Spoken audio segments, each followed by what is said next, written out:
Well, another double match week for Oxford United against the two sides from East Anglia, and 4 points from those two matches, but not in the order we expected. We're going to be breaking those two games down on this episode of Walking the London Road.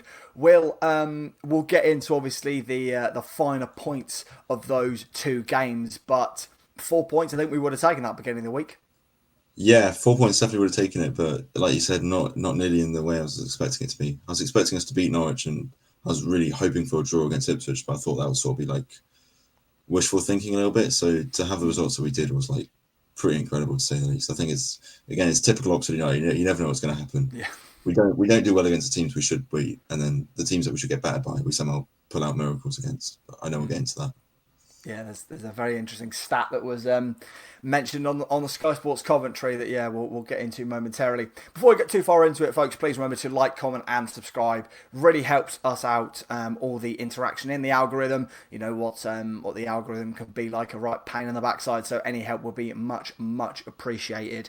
As much as I want to get right into what happened on Friday night, we have to touch on what happened on Tuesday. The boys made a trip to Carrow Road and, blooming hell, lads, got out of there with the skin of our teeth with a point with a 95th minute equaliser from Philippe Krastev. So the lineup looked like this: a return to the matchday squad of Hideo Terravest after a long time out injured. I expected it to be more of a five at the back, but it appeared that Hideo was actually playing as a right winger, which, all credit to him, he actually did a pretty decent job at. Obviously, a lot of eyebrows were also raised at the inclusion from the start of Mark Harris. It was certainly an interesting lineup from Gary Rowett. Yeah, I'll be honest, it didn't quite inspire confidence, especially because when I saw Terves was on the wing, I was like, what's he doing there? And Mark Harris up front, he hasn't scored a goal in about 200 days, I think, before that game. Goodrum as well. I mean, he's done all right since he's returned, but again, he's not really up to full speed. I was quite disappointed. I was sort of hoping this would be the game that Gary Rowett could think that we could really go for, and yet still from that lineup, to me at least, it looked like he was going a bit more defensive and a bit more conservative, which I didn't really understand considering that Norwich were below us in the league table. So yeah, for me, it didn't really inspire confidence. I think there's been a lot of lineups since the international break that have received a lot of negativity online. If you look at the responses on Twitter, like just from the lineups alone, people are like, right, that's it, get him gone. Because I just think it just doesn't really, it hasn't really like given a sense of like what Oxford United fans want, which is just for us to go to it. We don't want, I think we're a bit sick and tired of all this like conservative sort of defensive football, and this lineup was more the same. You're right. It definitely felt like one of those games where we might actually go for it, given Norwich's position in the table. They've not exactly had the best start under Philippe Clement. So we thought maybe this might be an opportunity to get 3 points under our belt. But like you say, very, very much flat to him. Didn't impress this lineup. And I mean, as we always do, let's bring in the match stats, because we got absolutely battered. It doesn't show as much in the 90-minute stats, but overall I thought we got absolutely battered. Some massive chances. Josh Sargent had a really big opportunity he didn't put away, well saved by Jamie Cumming. Hellick and Brown making some massive defensive blocks. We were hanging on for dear life in this game. Yeah, I mean, I think the stats are almost a little bit too kind to us there, because it didn't feel like it. It almost makes it suggest it was an equal game with the number of shots and the possession, but it wasn't at all. Like Norwich were completely all over us. They had the lion's share of like all the good chances. Honestly, in the second half especially, they were much better than us, which is really disappointing because we weren't impressive in the first half. And you'd think from that, Gary Rowett would think, okay, right, I have to change this, I have to change that, and we come out sort of with a bit more fight in us, considering that we're one goal down, but we just came out and we were so much worse. And I think Norwich were almost quite hard done by. They could have had 3 or 4, to be honest, if it weren't for, like, if you remember like that one that just fizzed across the goal, or that really good chip, and he was 1-on-1 with Cumming, and how he didn't put it away. Like on another day, like we could have lost 3-0 to Norwich, and we could have lost 4-0. So yeah, I think the stats are a bit kind to us. And on balance, I mean, I'll take a point, but if I was a Norwich fan, I feel very hard done by because I don't really think we deserved anything from that game, if I'm being honest. Obviously, quick touch on the two goals. The opening from Makama is we just can't get the ball clear. No Oxford player is picking up. I think there's like 2 or 3 men around Makama, and neither of them are going to challenge the man. And it's a really good finish. We have to say that for Makama.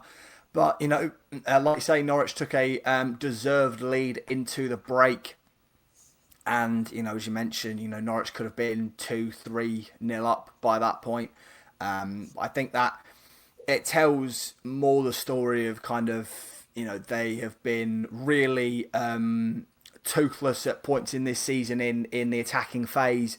And also, like I mentioned, Pellick and Brown and, Curry, those boys putting themselves on the line, putting their bodies on the line to get the ball clear to keep it at a 1-goal deficit. And then with Scam a goal, really good work between Stan Mills and Longy, and Stan Long cuts it back, and there's Filip Krastev in a similar-ish area to actually where Luke Harris was for his goal against Middlesbrough. Taps home, and the Bulgarian international snatches us a point from Carrow Road. And I know, obviously, there was a lot of conversation, with ourselves in our group chat and other mates I've got in our fan base that were all at that point thinking he's got to go. Not good enough performance against this Norwich side, all that kind of thing. Were you in that kind of frame of mind after that game? I was really close to it. I'll be honest. I was just. It got to the point I was almost grateful that we were playing Ipswich next. I thought maybe Ipswich could just finish us off and sort of force him out, and then that's a clean slate. I know it's a horrible thing to say as an Oxford fan, but I think maybe because we snatched a point, I wasn't quite fully. I want him gone just yet, but I was definitely sort of like I'm almost like wishing he goes soonish, which obviously all changed on Friday night, but. I wasn't quite in the sort of like shouting it from the stands, but I was quietly hoping, okay, maybe if he just goes in the next few weeks, it'll do us a favour. Because it just looked hopeless. I mean, we're lucky to get a point against Norwich, who are below us in the league table. They're somehow worse. They somehow have done worse than us this season, and we're like scraping a point there by the skin of our teeth. So, yeah, it just seemed to me like nothing had changed like since the international break. We weren't coming out fighting. The tactics hadn't changed. There was very little to no attacking intent. A lot of people talked about Norwich as a must-win game. I think that also sort of played in my mind a bit. Yeah. But basically, to answer your question, I wasn't fully Gary Rowett out, but I was sort of like, I just hope he sort of goes quite soonish. Maybe Ipswich can sort of finish him off, but obviously they didn't. I know we'll get into that. Yeah. It was also, we thought, oh God, not another injury issue, as Kieran Brown went off in, I think, the 85th minute, replaced by Ben Davis. Thankfully, of course, Kieran was able to play in the following game on Friday night. Before we move on to that game against the Tractor Boys, a quick note about... Obviously, a lot of talk after that game was about Matty Jurasek getting hooked off 15 minutes after being brought on the pitch. It's just a fun kind of thing. I was kind of having a conversation with a couple of mates the following day was, is there a player you think this season is going to get hooked after being subbed on by either by Gary Rowett or by a potential... next manager in the door? You know what? The only player I can sort of see in my head it happening to is Blaheta. I can see a manager, Gary Rowett or whoever it is, sort of bringing him on, expecting him to add loads of pace and add loads of this and add loads of that. And then he sort of just goes on and does what he usually does, run into like dead spaces and make poor choices. That's the only player I can see getting hooked, really. I'd be really surprised if it was to happen to anyone else. Like Mark Harris has his bad days, but like he's always a workhorse, so I can't see him being hooked off. I think Blaheta is the only person I could really see it happening to for Oxford. It's one of those, it's often seen as as the ultimate uh, kind of show of disrespect from a manager to sub off a sub. Except obviously in rare instances where obviously a player's come on in the fifth minute due to an injury and then they're absolutely knackered by the 80th. That's okay. But if you're a second half substitute and you get subbed off, that's a sign that your manager is massively disappointed with you. And Philip Clement's statements after the game were quite damning on a player that I think Norwich spent like £6 million on, which is again, there's something we'll get into. They got on shown on the Sky coverage of the difference in budget between us and the rest of the division. Speaking of that Friday night game, it was quite funny going into this game because we were all thinking, Friday night on telly under the lights against Ipswich. How bad is this going to be? Like you say, how ridiculous is the score going to get? They're going to finish us off. It's going to be Gary Rout's last game, all that kind of stuff. Obviously, Ipswich fans were going into it with the thought of they've never beaten us at the Castad in the league, which is still a mental stat to think about. Given, I think, the amount of times we've played Ipswich, the quality of Ipswich side we've faced in the past, Obviously, the one that springs to mind from recent memory was the season they went up. It was one of the best teams in League One. I think was it 2 or 3-1. I think we beat them at the Castad. In the fog. Yeah. I think it was 2-1, but they could have been 3 or 4 goals, and I could have missed them because I couldn't see a damn thing from the East Stand for that game. But I think it was 2-1. I think that was what Cam Brannigan rocketed it in from outside the box, and that was I'm pretty sure I'm right in saying Carl Robinson's last victory as manager. It probably was, yeah, because obviously so, yeah. That was in December or January. I think January because we didn't win again till April. I remember that was a long season. Yeah, we often have nightmares about that season. But let's look at the lineup that we deployed for Ipswich.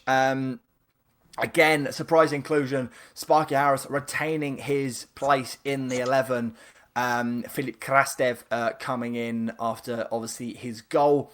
A more traditional flat back four deployed by Gary Rout, Will Vaux and Brian de Keersbacher, of course, anchoring the midfield. And I was very, very happy to see Stan Mills get a start because we've said time and time again that lad's work rate is absolutely incredible. And I think he proved it in the defensive end of his duties in this game. He was causing all sorts of problems for a very, very good Leif Davis, and even at times caused Jaden Philogene a couple of problems with the battles he was having. Will, what were your thoughts about that lineup going into Friday's match? It's all right. I mean, I think with what he's got, it's not our best lineup. Could have really done with Cam Brannigan in there, but obviously, that's not possible. Stan Mills is nice to see back. It was nice to see Krastev. As much as I'd like to see Goodrum starting, it's nice to see him back. It was quite nice to see Krastev sort of get another place in starting 11. Mark Harris played on my mind a little bit, because I was just, after Norwich, after the last, 250 days, I was thinking, if we need a goal in this game, is it going to come from Mark Harris? Probably not, and obviously I was proved very wrong with that. But yeah, I was just sort of looking at it and just thought, well, it's not a great lineup, but it's not going to matter because we're playing Ipswich. Do you know what I mean? Yeah. We could put out 11 of our best ever players and we'd probably still get beaten with this manager. That was my thinking at the time. Yeah. Yeah, pretty much. It was obviously, again, looking at the bench, it's incredibly attacking. Heta, Romane, Prelic, Goodrum, Bradshaw. First time that Tom Bradshaw's been on the bench in a fair bit, I think. Will Lancashire, and of course, depending on the situation, Greg Lee is often deployed as a left winger. So, Rout certainly had the options to deploy from the bench, but I don't know about you, Will. The opening, I'd say 10 minutes maybe. I thought we started pretty bright. We were right up in Ipswich's faces, and it became a bit of a theme throughout this 90 minutes that if you pressed their centre halves, they were going to make a mistake. If you pressed their goalkeeper, they were going to feel the pressure. And obviously we managed to capitalise off that half an hour in. But the opening 10 minutes were, I was stood thinking, is this the same side that played on Tuesday night? Yeah, I mean, it was a marked improvement, definitely. And like Ipswich, I think was still the better side and still had the better chances in the first half of the first half. But we were holding our own pretty well. And like you said, like our players seem more on it. It's like they'd finally got that rocket up the arse from Gary Rowett that they've sort of been due for a good few weeks now. They were pressing them, they were harassing them. Maybe thinking back, maybe that's why he put Mark Harris on because Mark Harris is notoriously very good at that. He's a workhorse. He would always harass the centre halves. He would always harass the goalkeeper. Um, but yeah, like I could definitely see sort of the gap in sort of talent. Ipswich were definitely the better team. You could see they had their bags of talent compared to us, but we were holding our own pretty nicely, and it was quite nice to see. They had a couple of chances, I seem to remember. Maybe I'm thinking a bit later into the first half, but yeah, to cut a long story short, like we were holding our own and we were like really getting into them. Which maybe you think well, that's good. At least we're not just going to sort of roll over for this game. At least we're sort of going to give it a good go. And if we're going to go down, we're going to go down fighting, which is at the end of the day, that's all you can ask for, really. Yeah, it's what we said was the minimum expectation on last week's show was that the boy, if we're going to go down to a loss, we want to go down fighting. And you're right, Jaden Philogene had. He was getting a lot of the ball, but one of the very interesting stats, it doesn't show on the full 90 stat pack, but if you go and look specifically at the first half, Ipswich didn't have a shot on target in that first half. And of the 6 efforts we had in that first half, 5 of them were on target. So although we had very little of the ball, and especially obviously you can see across the 90, we were being a lot more efficient with the ball and making those. Obviously, we were playing on a counter attack and trying to nullify the threat of Leif Davis, of Jaden Philogene, of George Hurst, of all the other ridiculous players that Ipswich have got at their disposal.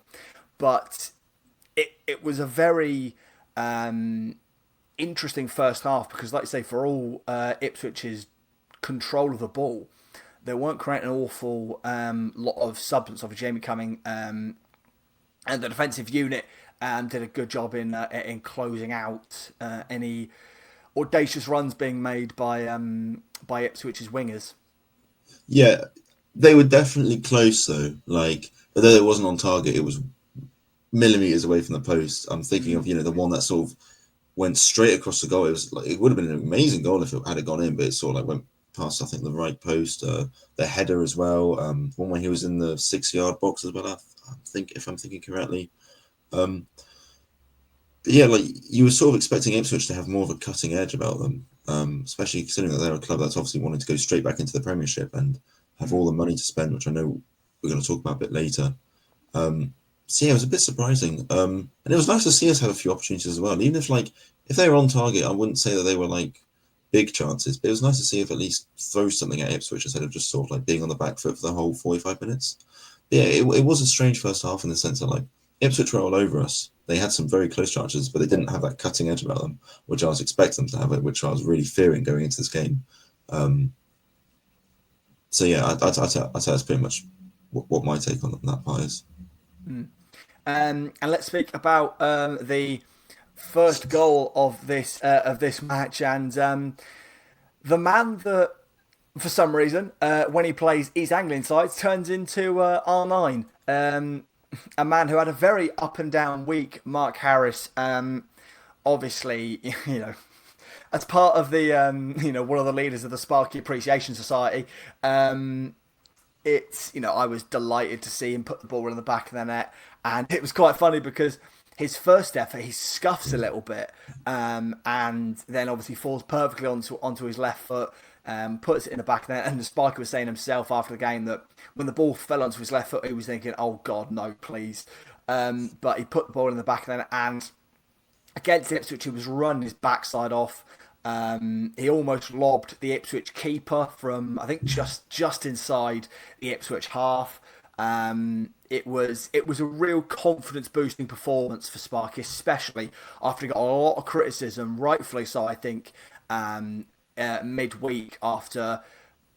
Again, he ran his backside off as he usually does against Norwich, but he just wasn't making the right runs to be found by by the balls from Hideo Vest, from Luke Harris, from Sam Long, etc. Yeah, I was so happy to see him score, and you could see what it meant to him when he put the ball in the back of the net. It's funny when he missed that first effort, it was sort of heart in mouth. I thought, oh gosh, no, he can't. Like the best chance we're going to get all game, and he's going to scuff it, isn't he? And I was like, can you? If he didn't score that, I think his confidence would have. It's already low. It would have hit the floor at that point. So yeah, I was really happy to see him get a goal. It's interesting what he said in that interview that he thought, oh god, like it just shows where his head's at right now, and that's sort of the effect that. Not scoring a goal for, I think, something like 200, and I've said it before, but like 240, 230 days, however long it's been, it sort of shows what effect it can have on a striker. But yeah, I think it's very important. It was obviously very important for us in the game, but I think it's more importantly, it's very important for him as a player, and maybe this will sort of be the catalyst for him to go on. Because the thing about Mark Harris is that when he's in form, he's a damn good player. If you think back to last season, I think he was Player of the Month for August. He was getting all those goals. He got it in that opening game against Norwich. He was, scoring other goals for us. So I think for him personally as a player, I think this will be very important, and hopefully he can sort of kick him on into to be the sort of player that we want him to be and that we sort of expect him to be in the Championship, which is getting a lot of goals for Oxford United, helping us sort of secure our status in this league. Like you say, his first goal since the Friday night trip to Carrow Road back in March.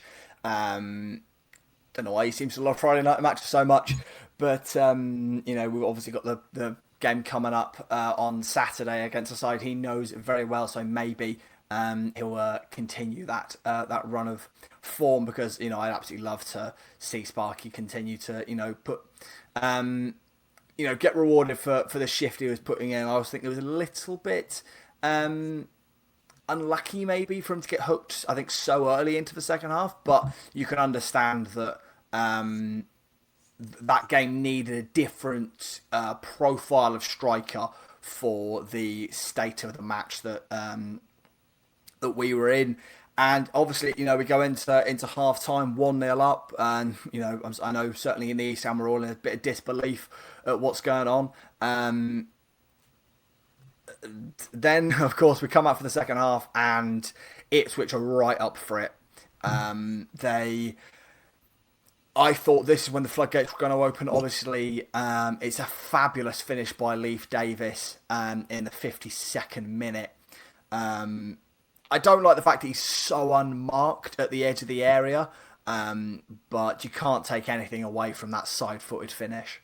Yeah, no, I mean, obviously you'd expect and hope the defence to be a little bit better for that, but it's just at the end of the day, it's a really well worked set piece and a really good finish from a team that's high up in the table. So, like, what can you do? But you're right, Ipswich, they came out swinging in that second half, and as soon as they got that equaliser, you just think, oh my gosh, how many more is this going to be?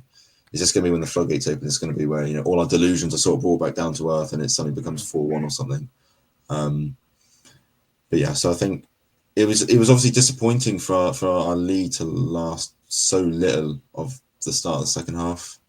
But like we've said, at the end of the day, it's a brilliant goal. So I don't think we can complain too much, regardless whether he was marked or not. Yeah, it's just the fact it came so early in that second half. And then the game kind of all changes. Like we say, Ipswich are well on top of the game, dominating possession, as we showed you in the stat pack. Jamie Cumming makes some massive saves, takes one to the face from George Hurst. At that point, I was thinking, oh God, please not Matt Ingram, because if his performance against Brighton was anything to go by, this would have turned out to be 4 or 5-1. But obviously, I think the real key substitutions come 70. I think it was 74th minute. I think when on come Shemi Poheta, on come Ole Romane, on come Tyler Goodrum, and they all have really good effort. One of them going in the back of the net, which we'll talk about in a minute, injecting some real pace into that game with those substitutes we made. Yeah, and I think that was the only way we were going to get a goal anyway. We weren't going to get a goal in the traditional way where you pass it from the midfield to the attack to whatever, pass your way into the goal. We weren't going to do that against Ipswich. Our goals were going to come now that we'd sort of lost Mark Harris. We lost the main man who's going to sort of drive our press forward. I think the only way we were going to score really was from counter-attacks, and that's why he brought on Plaheta, that's why he brought on Goodrum, probably why he brought on Romney as well. I think it was either counter-attacks or it was like long-range efforts that just fly their way into the top corner, which very nearly happened. It would have been amazing if it did, but anyway. But yeah, like, I think it definitely it helped our defense a lot to sort of to know that like you put a long ball forward and someone's going to get on to the end of it, and obviously that's what ended up happening. I will say before that we had a couple of decent opportunities from set pieces. You know, we are set piece FC after all. You know, a couple of really good deliveries into the air from the long throws, especially, and just, you know, really well claimed by the Ipswich goalkeeper. An Oxford man maybe not gambling as much as you'd like to see him, but off of an Ipswich attack, Brian de Keersmaker picked up the ball and a beautiful pass across to Shemi Plaheta. And Shemi's first touch is heavy, but it gets him inside his man, and he passes it into the back of the net. I won't lie, Will. When Shemi was 1-on-1, I was thinking, oh God, he's about to put this wide like he did against Sheffield Wednesday. But he took it. He took it really well.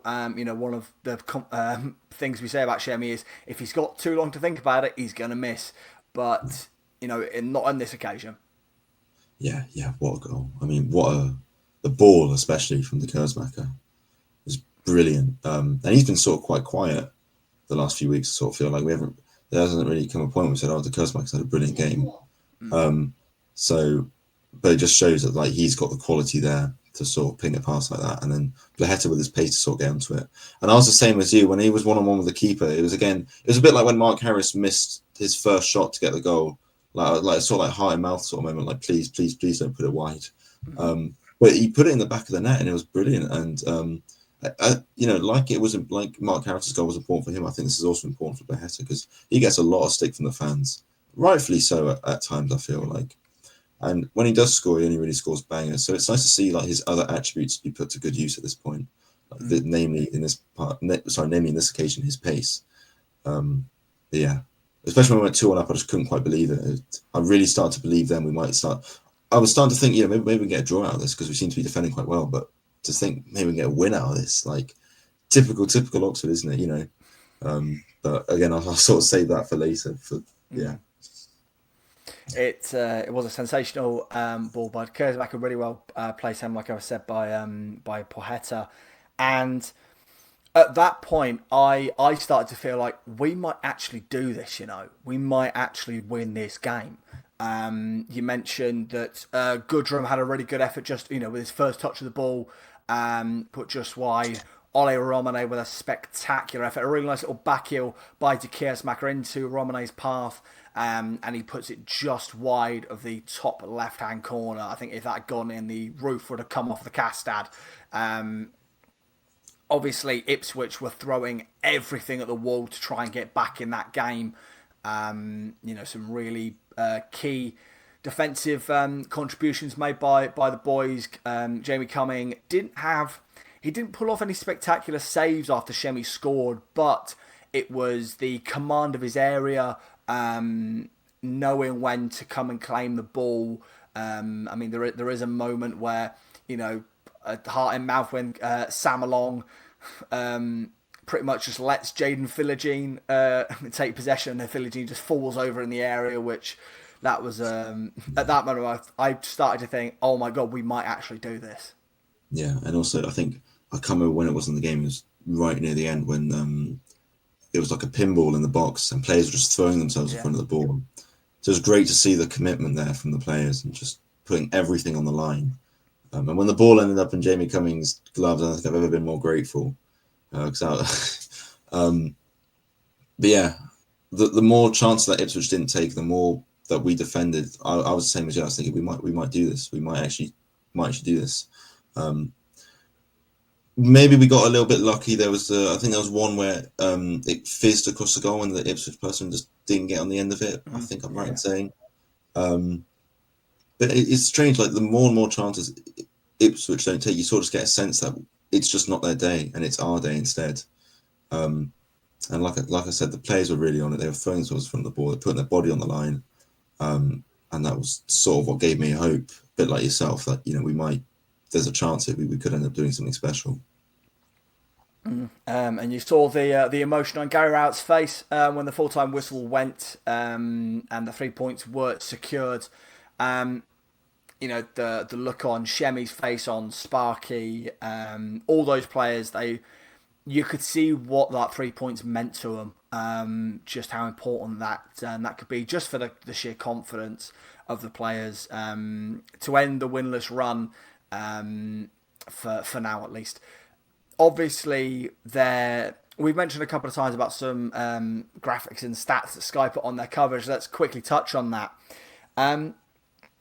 So the comparison of our budget, I think it was actually our net spend compared to the rest of the division. We are obviously we have the lowest net spend in the division with £2 million. Overall net spend, obviously a little bit more than that spent, but a lot of money brought in sales by Oxford United.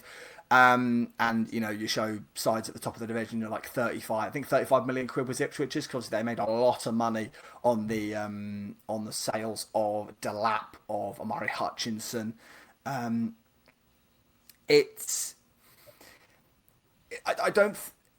Didn't need the reminder, but it did almost put into context a little bit that some of the sides that we're dealing with have some serious cash to burn. Yeah, absolutely. Teams like Oxford in the division, little lower Oxford, sort of giving it to the big boys. I will say another thing about that graphic, I'm pretty sure Wrexham were 4th or 5th on that list, so can everyone just shut up about it being a fairy tale, because it clearly isn't. But yeah, it is. I mean, we talk about, like, it's a common theme really in football, in English football, about like sort of the discrepancies in the resources that are available to different clubs, especially clubs who come down from the Premier Division and they get the parachute payments, all the TV money, whatever. But yeah, it really puts into perspective just the type of battle that we're sort of facing. And it sort of made me think, maybe I should be a bit more grateful for, like, the fact that we're even in this division, considering the fact that we are such a small football club.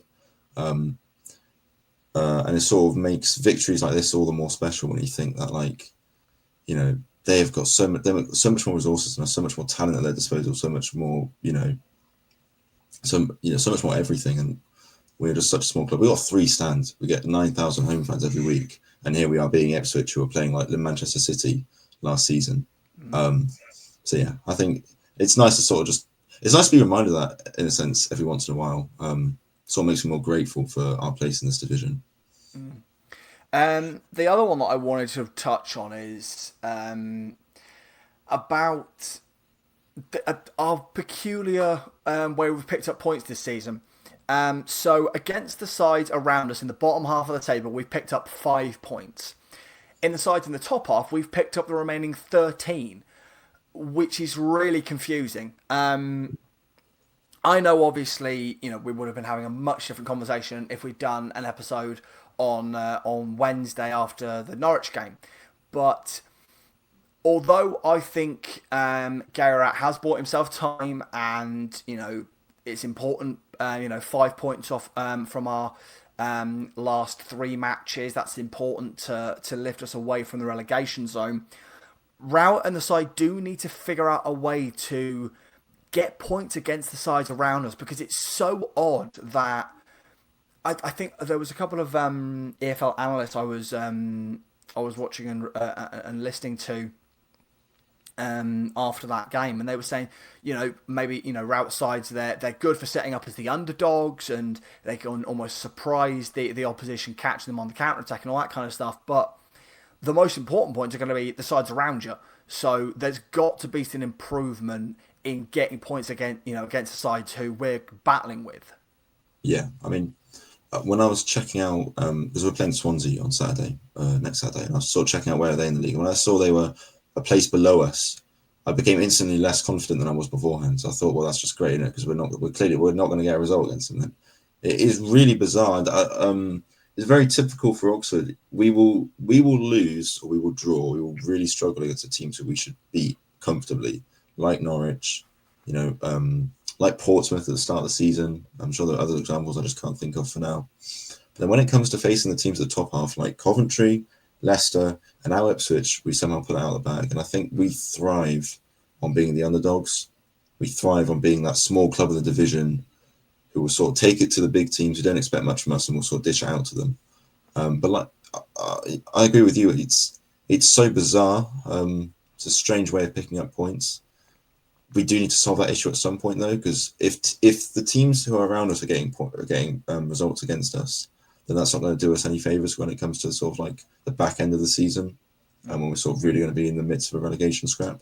But yeah, it is bizarre. It makes it more exciting. I'll give you that. And it's sort of like I now sort of base my predictions on what's going to happen in a match based on where the other team is in the table, and if they're miles above us, I think, oh, maybe we have a chance for this one. But yeah, I mean, like you said, Gary. I'll just say one more point. Gary Rowett has bought himself some time, but watch us lose against Swansea and then see how it all goes to shit then. Because I bet you that's what's going to happen, and then we'll be having a very different conversation next Sunday. But yeah.